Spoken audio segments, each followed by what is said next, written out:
ओम शांति।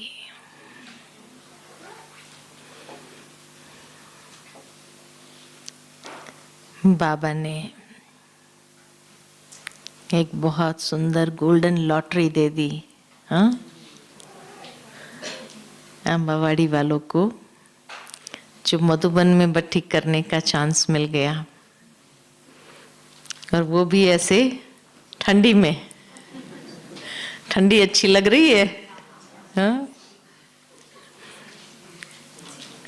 बाबा के घर में अभी तो इतनी ठंडी नहीं होती है जो पहले के ज़माने में ठंडी होती थी। अभी तो बहुत कम हो गई है। पहले तो हम सभी ने देखा, रजाइयाँ ले लेकर के क्लास में आते थे, है ना। हर कोई अपनी जयपुरी रजाई लेकर के क्लास में बैठता था। तो इसीलिए अभी तो बहुत कम शाल चल जाती है, लेकिन उस समय की ठंडी तो इससे भी कई गुना अधिक होती थी। परंतु फिर भी ठंडी का मेवा अच्छा मिल रहा है ना। भट्टी के साथ साथ और सहजता से बाबा की याद में वतन में उड़ने का अनुभव हो जाता है। तो आज का जो टॉपिक है बहुत सुंदर टॉपिक है कि एकाग्रता के द्वारा परमात्मा का चमत्कार। और सचमुच हमारे योग का मुख्य आधार एकाग्रता है। जब तक एकाग्रता बनती नहीं तब तक योग में जो आनंद आना चाहिए, जो अनुभव होना चाहिए, वो अनुभव भी नहीं होता है। और ये एकाग्रता न बनने का कारण क्या? सबसे पहले उस बात को देखेंगे कि मन भटकता है तो कहाँ भटकता है। कभी पीछा करके देखा उसका, कहाँ जा रहा है? हाँ? किस में जा रहा है? कौन सी बातों में चला जाता है? योग में बैठे बैठे भी चला जाता है, फिर उसको खींचना पड़ता है, फिर भाग जाता है। तो कहाँ जाता है? कभी पीछा करके तो देखो कि आखिर ये जाता कहाँ है। तो देखा गया कि मनुष्य का मन हमेशा 3 बातों में जाता है। और ये 3 बातें कौन सी है जिसके पीछे मन जाता है? पहला है व्यर्थ, फालतू, कोई मतलब नहीं, लेकिन आदत पड़ी हुई है उसको, तो व्यर्थ में चला जाता है। दूसरा जाता है इच्छाओं में। कोई ना कोई इच्छा है अंदर में,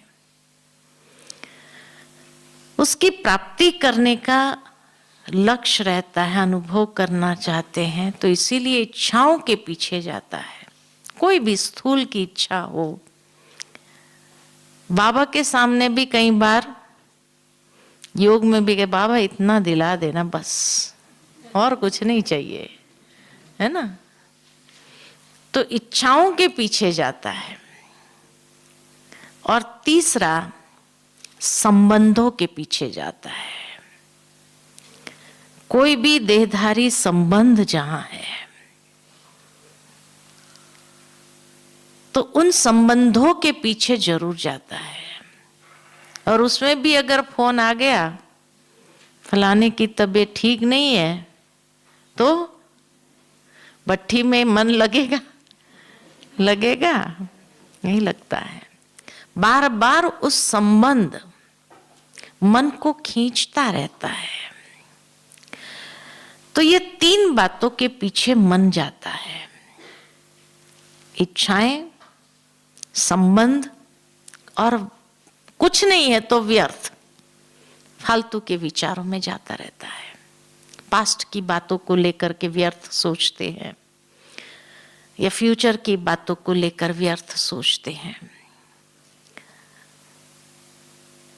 तो उसको बांधना हो, ये 3 बातों से हटाने के लिए 3 चीजें चाहिए। और वो 3 चीजें क्या चाहिए जिससे उसको बांध सकते हैं? सबसे पहले मन का लक्ष्य स्पष्ट होना चाहिए। लक्ष्य फिक्स करो कि ये भट्ठी में मुझे क्या लक्ष्य को हासिल करना है, किस लक्ष्य की प्राप्ति करनी है, अनुभव करना है, तो लक्ष्य फाइनल करो। आते ही पहले दिन इसीलिए भट्ठी का लक्ष्य मिल जाता है। दूसरा, उस हिसाब के लक्षण चाहिए।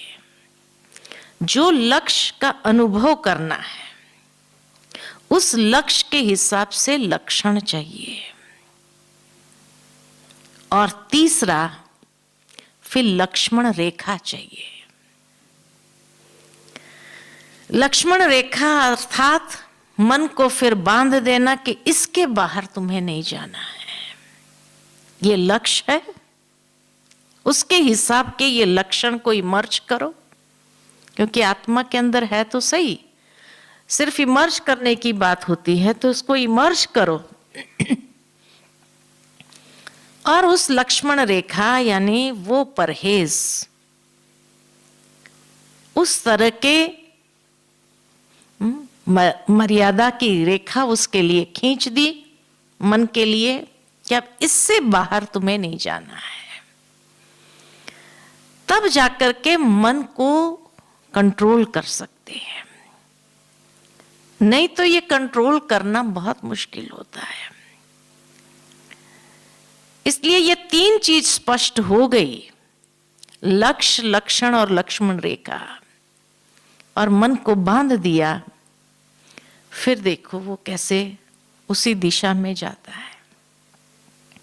एकाग्रता को सहजता से हासिल कर सकते हैं। दूसरा, जैसे दुनिया के अंदर भी एकाग्रता को विकसित करने के लिए या अच्छी एकाग्रता को लाने के लिए एक स्टूडेंट भी एकांत में जाता है, तो इस तरह से हमें भी मन को एकांत में ले जाना है। हमें कोई घर बार छोड़ करके दूर नहीं जाना है, रहना वही है सभी के बीच में, लेकिन एक के अंत में खो जाना है। एक के अंत में समाने के लिए वो एक स्थिति को फाइनल करना है। तो कहा ना लक्ष्य, तो भाई कौन सी स्थिति आज के दिन के लिए, इसलिए सुबह सुबह स्वमान मिल जाता है या रात में से ही स्वमान दिया जाता है, ताकि सुबह अमृत वेले से उस स्वमान में अपने आप को स्थित कर सको, उसका अनुभव कर सको, उसकी गहराई में जा सको। तो भावार्थ ये कि जब मन को एक स्थिति में फाइनल कर दिया, ये नहीं कि मुझे बीज रूप भी अनुभव करना है, तो मुझे फरिश्ता भी अनुभव करना है, मुझे आत्माभिमानी भी मन, ये सारी जो वैरायटी है अलग अलग स्थिति की, या साक्षी दृष्टा भी बनना है, न्यारा प्यारा भी, तो कंफ्यूजन है कि आखिर मुझे कौन सी स्थिति फाइनल करनी है। तो एकाग्रता का अनुभव करने के लिए एक स्थिति फाइनल करो कि आज मुझे सारा दिन कौन सी स्थिति का विशेष अनुभव करना है, और उसी स्थिति में बार बार मन को टिकाए रखो। अगर इधर उधर विचरण करने की उसकी आदत पड़ी हुई है तो भी उसको वहां से ले आओ और कहो कि देखो तुझे इस स्थिति का अनुभव करना है। भावार्थ ये कि मालिक बनने की आवश्यकता है कि एकाग्रता को लाने के लिए जब तक हम इंद्रियों के ऊपर अधिकार और मन के ऊपर अधिकार नहीं प्राप्त करते हैं, और उसको ये फाइनल बता दिया तुमको यही स्थिति में अगर चिंतन भी करना है तो इसी स्थिति के आधार पर चिंतन करना है। उसी पर फोकस करना है, तब जाकर के वो एकाग्रता बनती है। और उस हिसाब के जो संकल्प चलने लगे तो वो धीरे धीरे संकल्प जो है इतने धैर्यवत गति से चलते हैं, और धैर्यवत गति के कारण उस स्थिति का अनुभव करना सहज हो जाता है।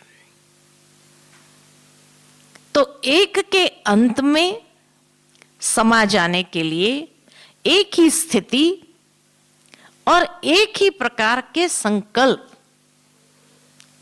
उसको हमें अपने मन के अंदर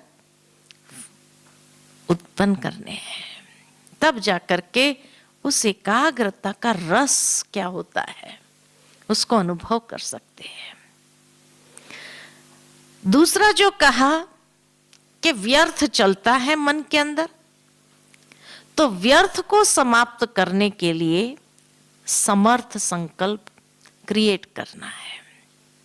और समर्थ संकल्प के लिए सबसे बड़ा सोर्स है हमारे लिए, हमारे पास मुरली का। तो मुरली का मनन चिंतन, कई लोग नहीं तो सोचते क्या सोचे, समर्थ क्या सोचे।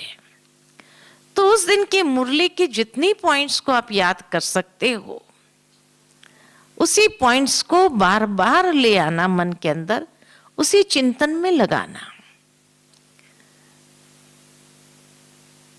तो मुरली और बाबा की जो श्रीमत है उसको बार बार स्मृति में लाना है, तब हम व्यर्थ से सहजता से मुक्त होकर समर्थ की ओर आगे बढ़ सकते हैं। दूसरा जो कहा संबंधों में जाता है, तो संबंधों में जो जाता है तो बाबा के साथ सर्व संबंध जोड़ लो, और सर्व संबंधों का अनुभव, उस रसना का अनुभव मुझे एक बाबा से करना है। तो जब सारे दिन में अलग अलग रूप से, अलग अलग संबंध से बाबा को याद करते रहते हैं, सुबह आंख खुली तो जैसे माता पिता से आशीर्वाद ले लिए, गुड मॉर्निंग कर लिया, फिर टीचर से शिक्षाएं प्राप्त कर ली, फिर सतगुरु के वरदानों का अनुभव करो, फिर खुदा दोस्त का अनुभव करो। तो वैरायटी मन को देने से मन उबेगा नहीं। अगर वैरायटी नहीं दिया मन को तो जरूर उब जाएगा। और एकाग्रता में जब शांति होती है मन के अंदर, तो सहज नींद आने की स्वाभाविक स्थिति बन जाती है। इसलिए कई बार झुटके भी आ जाते हैं, बड़ी शांति का अनुभव हुआ, लेकिन वास्तव में वो नाश्ते के बाद उसका कारण है। इसीलिए बाबा हमेशा कहते थे कि भट्ठी में लाइट नाश्ता होना चाहिए, क्योंकि जब हैवी नाश्ता है तो नाश्ते को पचाने में सारा खून जाता है, तो ब्लड सर्कुलेशन यहाँ कम हो जाता है, इसीलिए ऑक्सीजन की कमी हो जाती है। ब्लड में तो ऑक्सीजन होता है, तो ऑक्सीजन की कमी हो जाती है, इसलिए नींद आना स्वाभाविक है। और दूसरा, आजकल जो ये पट्टी लगा दी है ना, उससे ज्यादा नींद आती है ना, क्योंकि मुंह कब खुल जाता है किसी को पता ही नहीं चलता है, और फिर आंखें बंद भी हो जाती है, मुंह खुला हो जाता है और नींद आ जाती है मस्त। तो इसीलिए ये जो पट्टी लगाई है, तो ये पट्टी जो है वही ब्रीद करते हैं ना, एयर वही ब्रीद करते हैं, कार्बन डाइऑक्साइड निकालते हैं वही जाता है, वही निकालते। तो जितना कार्बन डाइऑक्साइड ज्यादा जाएगा उतनी नींद की स्वाभाविकता ज्यादा है। तो इसीलिए जो है कम से कम इतना खुल, बाहर जाओ तब लगा दो वापस। यहाँ जब योग में बैठो तो बाबा को चेहरा तो दिखाई दे कि कौन बैठा है योग करने के लिए, है ना। तो बाबा को चेहरा भी तो दिखाई देना चाहिए ना, नहीं तो बाबा कहेगा ये कौन आया है पता नहीं ऊपर। तो इसीलिए कहा कि एकांत का अनुभव जरूरी है और सर्व संबंधों का रस एक बाबा से होना चाहिए। जितना अलग अलग रूप से संबंधों का रस लेते रहें तो वैरायटी होने से नींद नहीं आएगी, क्रिएटिविटी हमारी बन जाती है, मन की रचनात्मक शक्ति जैसे उभरने लगती है और इतने सुंदर सुंदर विचार उस आधार पर हम कर सकते हैं। और तीसरा जो कहा, इच्छाओं में भटकता है,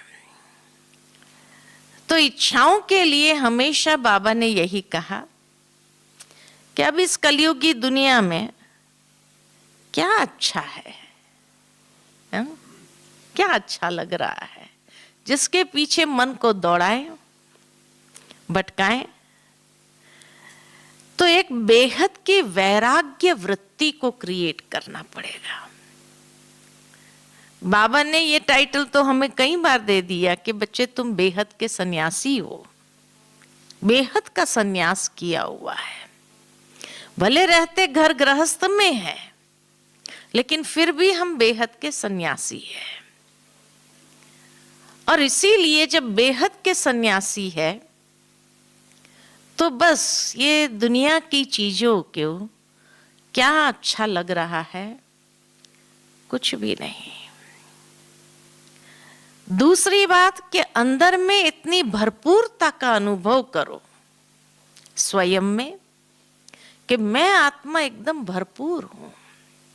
बाबा ने हर रीति से मुझे इतना भरपूर किया है, तो जब भरपूरता के अंदर में तो कोई चीज की इच्छा नहीं होगी, ये चाहिए, ऐसा चाहिए, ये होना चाहिए, ये इच्छाएं समाप्त हो जाएंगी। लेकिन अगर अंदर में खालीपन है तो जरूर मन जाता रहेगा। इसलिए एक भरपूरता का अनुभव करने की आवश्यकता है, जिसके लिए बाबा कहते हैं कि अप्राप्त नहीं कोई वस्तु ब्राह्मणों के खजाने में। और सचमुच अगर मेरी आवश्यकता होगी ही तो बाबा कहां से भी उसकी पूर्ति करा देगा, ये भी गारंटी है। बाबा को पता है इस बच्चे से मुझे इस बात को लेकर के ये सेवा लेनी है, तो अपने आप महसूस हुआ है, अपने आप वो चीज सामने आ जाती है। और तब लगता है कि भाई शायद कई बार हम देख भी नहीं पाते हैं कि इसकी आवश्यकता हमें तो है नहीं, लेकिन बाद में पता चलता है कि इसकी आवश्यकता कैसे सेवा में बाबा को ये कार्य कराना था तो थी, लेकिन उस समय हमें पता ही नहीं था। लेकिन वो आ जाती है और आ जाती है और पड़ी रहती है अपने पास, कुछ समय तक भी पड़ी रहती है। जब तक वो समय ना आए तब तक ये देखा गया। तो इसीलिए आवश्यकता अगर होगी, बाबा करण करावनहार है और बाबा जरूर उसको कहां से भी किसी को भी निमित्त बना करके हमारे सामने वो चीज आ जाती है। तो इसीलिए कहा कि अप्राप्त नहीं कोई वस्तु हमारे खजाने में। तो ये भरपूरता की स्थिति का अनुभव जरूर करें। जितना अंदर में ये भरपूरता होगी उतनी अनेक प्रकार की इच्छाओं का शमन सहजता से हो जाएगा, तो मन को भटकने की कोई मार्जिन नहीं है। दूसरी बात कि उसका अनुभव करने के लिए कौन सी बात आवश्यक है। तो जिस तरह बाबा कहते हैं कि दुनिया के अंदर प्रैक्टिकल अगर देखा जाए तो साइंस जो है, साइंस का मुख्य आधार है भौतिकता को लेकर के, तो इसी तरह मन की एकाग्रता को बढ़ाने के लिए भी दो चीज आवश्यक है, और वो है एक तो साइलेंस पावर और दूसरा है अंतर्मुखता। ये दो चीजों की आवश्यकता है, क्योंकि तभी हम उस एकाग्रता का फुल आनंद ले सकते हैं। साइलेंस पावर, तो कहा जैसे साइंस के लिए लाइट आधार है, कोई भी इन्वेंशन का, कोई भी चीज का प्रयोग करने के लिए लाइट बहुत जरूरी है, ऐसे साइलेंस पावर का यंत्र है शुद्ध संकल्प, और दूसरा डिवाइन इंसाइट। वहां लाइट चाहिए, यहां इंसाइट चाहिए, अर्थात अंतर चक्षु हमारे बहुत पावरफुल चाहिए एकाग्रता का अनुभव करने।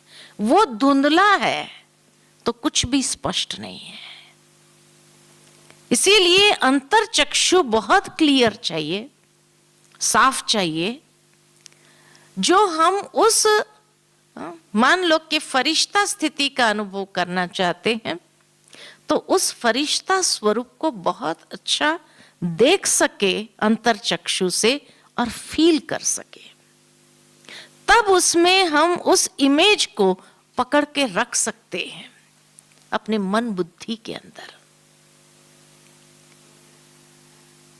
तो इसीलिए मन, मनाभाव, ये मन के लिए, तभी वो मन मनाभाव हो जाएगा, और बुद्धि वो अंतर चक्षु की स्पष्टता जितनी रखता है, उतना हम उस इमेज को इतना क्लियर विजिबल अपने सामने कर सके, इतना विजन हमारा क्लियर हो कि उसको पकड़ते हुए जैसे उसमें समा जाए। जैसे दुनिया में कोई व्यक्ति कोई भी मित्र संबंधी को जब याद करता है तो उसका इमेज कितना क्लियर आ जाता है, और इमेज क्लियर होने से ही वो संकल्प उसके प्रति चलना स्वाभाविक है, उस व्यक्ति के प्रति कि हाँ बहुत समय हो गया इस व्यक्ति से मिले नहीं है, बहुत दिन हो गया उससे कोई बात नहीं हुई है, चलो फोन कर लेना चाहिए, कोई तकलीफ में तो नहीं है। माना संकल्प उसी, क्योंकि जब तक वो इमेज पकड़ा रहेगा उसके विचार आना स्वाभाविक है। इसीलिए मुझे जिस स्थिति का अनुभव करना है तो उसके लिए अंतर चक्षु मेरे बहुत स्पष्ट चाहिए, और वो जितना स्पष्ट होगा तो हमारे शुद्ध संकल्प इतना सुंदरता से कार्य करना आरंभ करेगा जो हमें उस अनुभव में ले ही जाएगा, है ना। इसलिए कहा साइंस का आधार है लाइट, तो साइलेंस का आधार है डिवाइन इंसाइट और शुद्ध संकल्प। दूसरा जैसे कहा अंतर्मुखता की स्थिति, तो अंतर्मुखता की स्थिति क्या होती है कि जहां हम सभी कर्मेंद्रिय के ऊपर इतना अधिकार प्राप्त कर ले और उसको भीतर ले जाए। अंतर्मुख, दादी गुलजार हमेशा ये बात कहती है, अंतर्मुख क्यों कहते हैं? तो कहा अंतर्मुख इसीलिए कहा जाता कि मुख के ऊपर सारी कर्मेंद्रियां हैं, आंखें भी है, मुख भी है, कान भी है, सोचने की शक्ति भी है ना। सारी कर्मेंद्रियां मुख्य जो है भटकाने वाली, वो सारी मुख पर है। तो अंतर्मुख माना उसको अंदर कर लो, भीतर ले जाओ, यानी बाह्यता में जो आज वो रस ले रही है, कहीं आंखें रस ले रही है, कहीं कान रस ले रहा है, कहीं मुख रस ले रहा है, उस समय उसको समाप्त करके अंदर ले लो। ये है अंतर्मुखता। क्योंकि जैसे ही उसको अंदर लिया तब मन के ऊपर नियंत्रण हमारा अपना हो जाएगा। अगर ये बाह्य मुक्ता में है तो फिर मन का नियंत्रण उसके ऊपर नहीं होता है। तो अंतर्मुखता माना मन के ऊपर नियंत्रण, अंदर ले लेना सभी कर्मेंद्रिय को और मन के ऊपर अधिकार प्राप्त करना। और इसीलिए अंतर्मुखता के लिए 3 बातें बाबा हमेशा कहते हैं। पहली बात कि आप कोई भी योगी का चित्र अगर इमर्ज करो अपने मन बुद्धि के सामने, तो कैसा आपको दिखाई देगा वो योगी। कोई भी योगी को आप इमर्ज करो तो ऐसा लगेगा योगी गुफा में बैठा है, तपस्या कर रहा है ना। तो गुफा जरूर आती है। इसलिए बाबा भी कहते हैं बच्चे अंतर्मुखता की गुफा में चले जाओ। और गुफा माना ये भ्रुकुटी के अंदर जाकर के बैठ जाओ, ये हमारी गुफा है। तो हमारी तपस्या बहुत सुंदर रीति से आरंभ होगी, बहुत सुंदर तपस्या हम कर पाएंगे। दूसरा, अंतर्मुखता की गुफा में जैसे बैठते हैं, कोई भी गुफा में जाओ तो वहां आवाज नहीं होता है, एकदम एकांत। पीस पार्क में भी एक गुफा बनाई है, और उस गुफा में जब जाके बैठते हैं तो पत्थर की गुफा होने के कारण बाहर का कोई आवाज अंदर आ नहीं सकता है। जैसे एकदम इतना डीप साइलेंस होता है, वो डीप साइलेंस का अनुभव तभी होता है। इसीलिए बाबा कहते हैं रहना इसी दुनिया में है, लेकिन फिर भी गुफा में चले जाओ। आप भ्रुकुटी की गुफा में बैठ करके फिर तपस्या आरंभ करो, तो देखो कितना सुंदर अनुभव आप कर सकेंगे, क्योंकि डीप साइलेंस का अनुभव होता है। डीप साइलेंस के साथ साथ स्वीट साइलेंस, डेड साइलेंस नहीं, स्वीट साइलेंस का अनुभव होता है। क्योंकि डेड साइलेंस में जाएंगे, मना निर्संकल्प हो जाएंगे तो नींद आएगी। इसलिए स्वीट साइलेंस में जाओ। जो बाबा हमेशा कहते परम धाम में भी स्वीट साइलेंस है, डेड साइलेंस नहीं है। इसीलिए आज तक भी दुनिया के अंदर हर आत्मा मोक्ष की कामना करती है। क्यों करती है? क्योंकि स्वीट साइलेंस है वहां, वो साइलेंस जो आकर्षण करती है, खींचती है जैसे।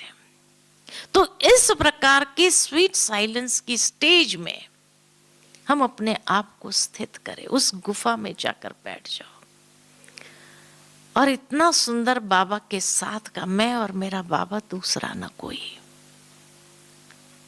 उसमें चले जाओ। दूसरा, बाबा हमेशा अंतर्मुखता के लिए जो कहते हैं कि अंडरग्राउंड चले जाओ। बाबा हमेशा कहते कोई भी साइंटिस्ट होता है, जब उनको कोई रिसर्च करना होता है तो अगर बाहर में रहेगा, लोगों से मिलता करता रहेगा, उसकी एकाग्रता कभी बनेगी नहीं। लेकिन अगर उसको रिसर्च करना है तो उसको अंडरग्राउंड जाना पड़ेगा, कुछ समय बाहर की दुनिया से कट ऑफ, तब वो अपनी एकाग्रता को बनाए रख सकता है और तब वो रिसर्च कर सकता है। तो हमें भी अलग अलग अनुभव का रिसर्च करना है। इसलिए बाबा कहते मेरे बच्चों जैसा साइंटिस्ट और कोई नहीं है। रूहानी साइंटिस्ट है, स्पिरिचुअल साइंटिस्ट है। तो जब अंडरग्राउंड चले जाते हैं, अर्थात बाहर की दुनिया से कुछ समय के लिए कट ऑफ, जैसे आप मधु बनाए भट्टी के लिए तो क्या कहा, कट ऑफ, है ना, बाहर की दुनिया से कट ऑफ। फोन भी हाँ स्विच ऑफ कर दो, यही कहा ना, स्विच ऑफ कर दो। अच्छी बात है ना, इससे अच्छी तो बात और क्या हो सकती है। तो इसीलिए जो है, जब तक कट ऑफ नहीं होंगे, उस अंडरग्राउंड की स्थिति में नहीं जाएंगे, तब तक रिसर्च नहीं कर सकते हैं। तो रिसर्च करना है माना एक ही विषय के अंदर उसकी गहराई में जाना है, और जितना उसके विषय में सोच सको उतना डीप उसमें जाते रहो, जाते रहो, जाते रहो, बार बार उसके विषय में सोचते रहो। तब जाकर के उस तंत्र को आप पकड़ सकेंगे जिस तंत्र में अगर पकड़ने के बाद इतनी खुशी का अनुभव होगा, इतनी खुशी का अनुभव होगा। इसका अनुभव मैंने तब किया था जब मैं गीता का रिसर्च कर रही थी, है ना। गीता को जब मैं कर रही थी तो मैं हमेशा कमरे को बाहर से ताला मारती थी, क्योंकि नहीं तो कोई भी आता है, कमरा खटखटाता रहता है, खटखटाता, तो वो एकाग्रता बनती नहीं थी। तो मैं हमेशा भाई को कहती थी, बाहर से ताला मार के आप चले जाओ, जहाँ जाना है घूम के आओ, जो करना है, और दोपहर तक, भोजन तक मैं ये कमरे के अंदर रहूंगी। और उस समय जो एकाग्रता बनती थी, और जब उसका तंत्र प्राप्त होता था, तो उस समय खुशी का कोई ठिकाना नहीं है। इतनी खुशी अनुभव होती थी कि इसका आध्यात्मिक अर्थ क्या है। तो उस समय देखा कि जब तक हम अंडरग्राउंड नहीं जाते हैं, तब तक हम कोई भी स्थिति की गहराई में नहीं जा सकते और उस गहराई का अनुभव नहीं कर सकते हैं। जिस तरह आप देखो कि कोई भी बड़े रिसर्चर्स होते हैं दुनिया में भी, उसको भी अपने आप को हर प्रकार के फंक्शन से भी अपने आप को कट ऑफ करना पड़ता है। जो पीएचडी कर रहे होते हैं, उस समय उसको कहो कि भाई फलाने घर की शादी है, चलो तुम भी वहां, कहते नहीं, शादी वादी में आप लोग जाओ, मेरा अपना रिसर्च का काम चल रहा है, मैं उसमें बिजी रहूंगा, है ना। तो ये लेवल होता है।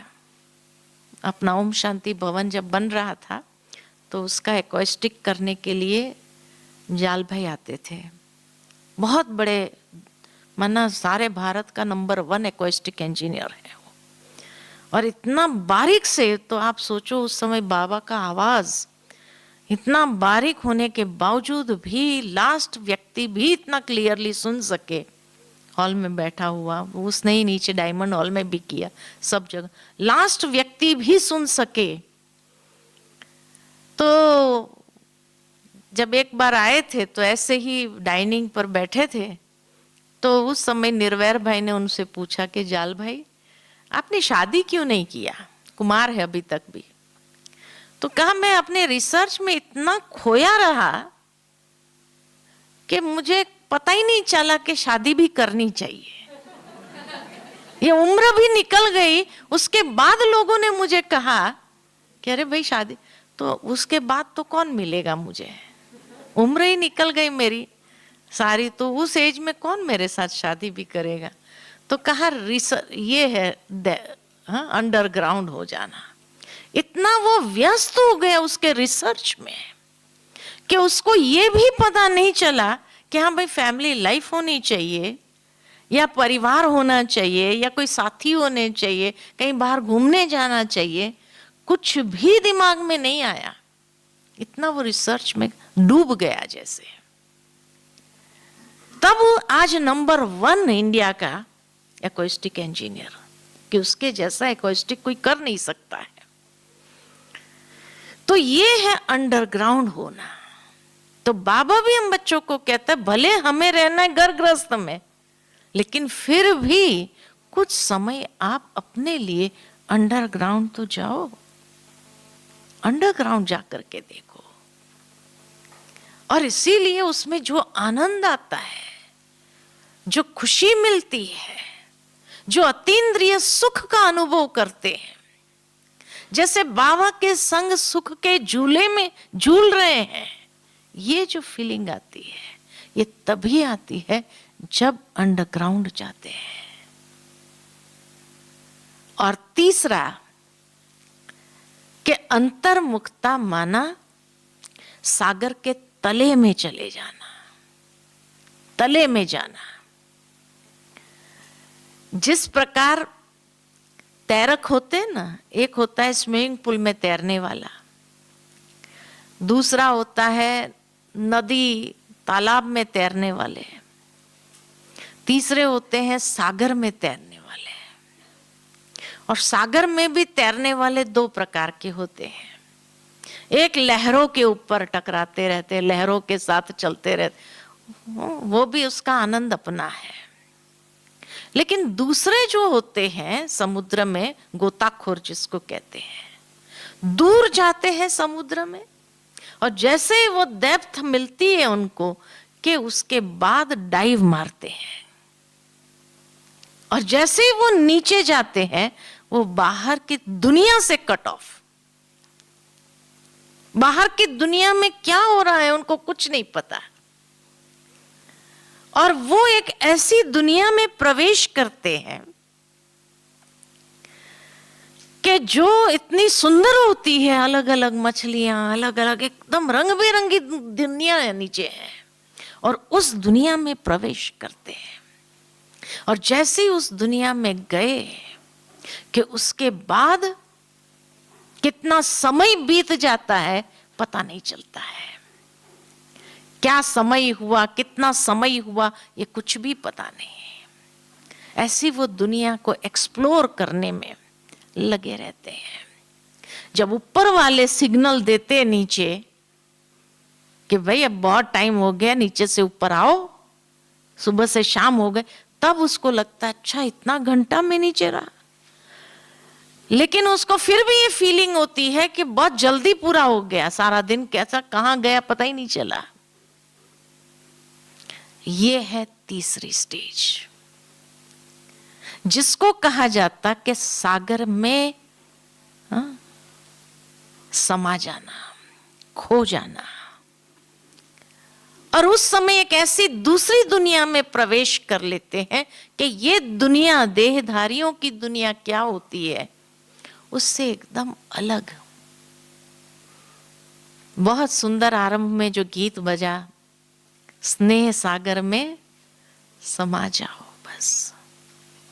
जब स्नेह सागर में समा जाते हैं तो उस समय जैसे कि अमूल्य मोती रतन जो है उसकी अनुभूति करते हैं, वो प्राप्ति होती है।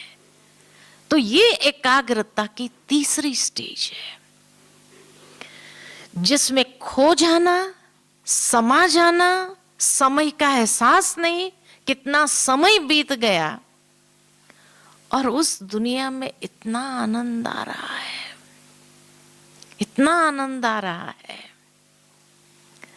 जैसे कि बाबा के साथ में कितना समय एक हो गए। जैसे हम बाबा की मुरली जब चली थी संडे की, आशुक माशुक की मुरली सभी ने सुनी, हाँ पिछले संडे की था शायद, या उसके आगे के संडे की थी। तो उसमें बाबा ने यही कहा, दो दो न रहे एक हो जाए। ये एकाग्रता कि जहां दो दो न रहे एक हो गए। वो कहानी याद आती है कि एक बार एक माशुक जो है अपने आशिक से मिलने जाता है, और जाता है उसके घर, दरवाजा ठोकता है, अंदर से आवाज आती है, कौन? तो उसने अपना नाम बताया, मैं हूं। तो साइलेंस हो गया, न दरवाजा खुला, कुछ भी नहीं, साइलेंस हो गया। फिर वो व्यक्ति, वो माशुक जो था चला गया घूम घाम करके, फिर थोड़ी देर के बाद आया, फिर दरवाजा ठोका, अंदर से आवाज आई, कौन? उसने कहा मैं हूं, दरवाजा खोलो। फिर साइलेंस हो गया, दरवाजा खुला ही नहीं। फिर वो घूम घाम करके थोड़ी देर के बाद फिर आया और फिर दरवाजा ठोका, अंदर से आवाज आई, कौन? उसने कहा तू ही तू, मैं हूं ही नहीं। है ना? यानी जहां मैं और तू दो आइडेंटिटी हो गए, वहां वो मजा नहीं है। दो दो न रहे, एक हो जाए, तो उसके लिए जो है वो मैंपन संपूर्ण समाप्त करना पड़ता है। मैं हूं ही नहीं, तू ही तू है। जब ये कहने लगे हम, और हर पल जैसे ये फील होने लगे, तब कहेंगे कि हाँ, उसमें समाना, समा जाना आसान हो जाता है।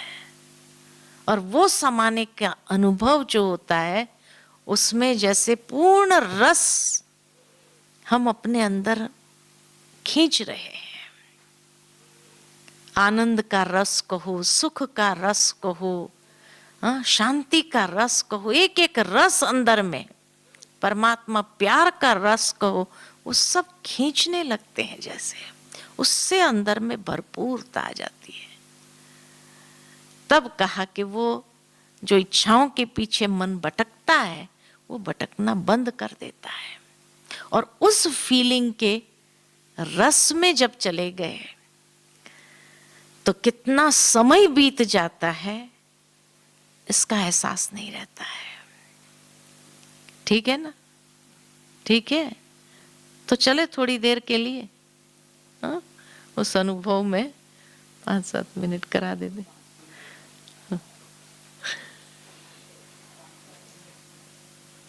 देखते हैं कितना समा जाते हैं, क्योंकि हम समा जाएंगे तो फिर तो मुश्किल हो जाएगा।